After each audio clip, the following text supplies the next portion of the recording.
Hello and welcome back to another video. Today we are going to get crafty together and we are going to make natural beeswax wraps. These are the adorable patterns that I picked out. I've never done this before, so we're just going to do it together, and if I fail then that's all good.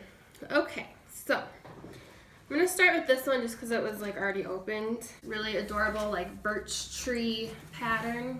What you'll need like some really tight fabric, kind of like how bed sheets are really, like the fabric's really tight, along with some beeswax pellets. And also you'll need your oven. I have the oven preheated to like 350.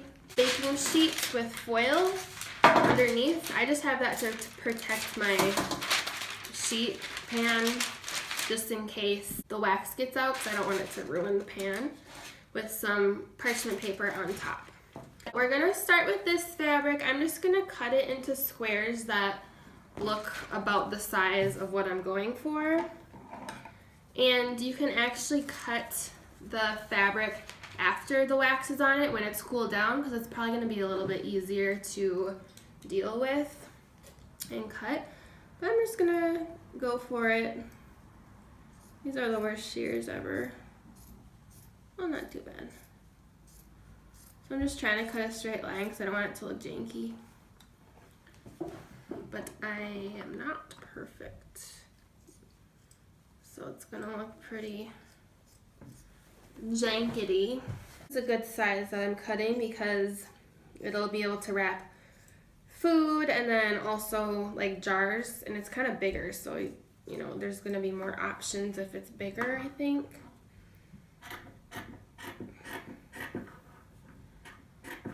And I'm just going to do a test one because if I ruin all of them that would be really sad. So I'm going to start with this size, pretty decent size, and I will show you what you do next. So now I'm just going to place this in the oven, and I'm basically just going to watch it until the beads melt.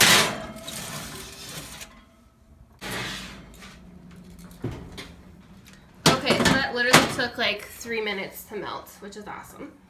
So I'm just spreading it out where it doesn't look like it got very waxy, and it's working really well with the fork. Hopefully you can see this. Yay, I think I actually did it. So then once it's kind of like cooled, you're gonna just flip it up, make sure it doesn't burn you because it's wax. Yeah, that's hot. And then you just kind of like air it out like that. And it should dry in like a few seconds or minutes or something. Yay, we did it. So now that it's hard, I'm going to go through and like recut it so that these little nasty little things go away, these things, and make it a little bit neater. So this is what it looks like before with the lines, like when I cut it while it was not covered in wax, so it looks really janky. And then this is the side that I just cut after it already has wax on it. So I would definitely suggest just waiting till after to cut your fabric. Then you can cut them in any shapes and sizes that you want, and it's much cleaner looking. Okay, so I'm going to try something new this time. I am going to lay 4 very roughly cut sheets. I'm going to do like a little sandwich layering. So I'm going to lay one sheet down and just sprinkle the wax over. And it's okay if it gets a little bit underneath because that's going to melt, and then you can push down on it if you feel like the corners aren't getting covered. Y'all, I'm a professional and I just did one sheet, okay? So I'm going to do one like that and then sandwich another one right on top. Then it's like you're getting multiple done at a time. I'm going to do the same thing, just like loosely putting these on, and then another sheet. This is fun.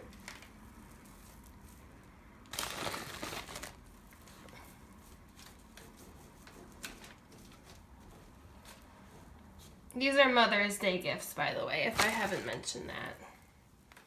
Alright, so I have 3 sheets layered. I'm going to pop that in the oven and just watch it melt. It'll probably take longer because there's like sandwiched. Okay, so I definitely recommend just stacking them all in there like I did, layering together, and then taking them all out, and that worked perfectly. So these are all perfectly coated with wax and they're dry. I folded this one. This one's also done. Folded this up. I'm going to wrap these in like some little cute ribbon or something, like as packs. And yeah, so I'm going to just finish cutting the rest of these fabrics. I just cut those 3. And I'm going to do these ones and then just layer them all together and put them on in there. I'm just going to do 3 at a time. That worked really well. Okay, here's what we got going on here. These are all, the ones that are here are all waxed and ready to fold and cut. These are all the ones that I've finished so far. This size that we have here is what fits just a regular mason jar top. And this is seriously like super sealed. Like this, yeah, it is very secure. So I'm making a bunch of the small ones for like the tops of mason jars, and then these ones here, which are this size, are gonna be more for like bowls or like plates covering food. But yeah, we're almost done. We got about 4 more sheets to wax, and then I'm just gonna cut the rest of these. And here's the final look. So I made little gift packets. So some have 3 big ones, some have 3 little ones, some have 2 big ones, some have 2 little ones. So yeah, I'm just gonna wrap these up with some string and give them away as gifts. And then I have a bunch of extra ones here. And I'll probably make better colors because I wasn't gonna combine them like this, but it's actually really cute. So I'm gonna have to coordinate a little better to make them cuter.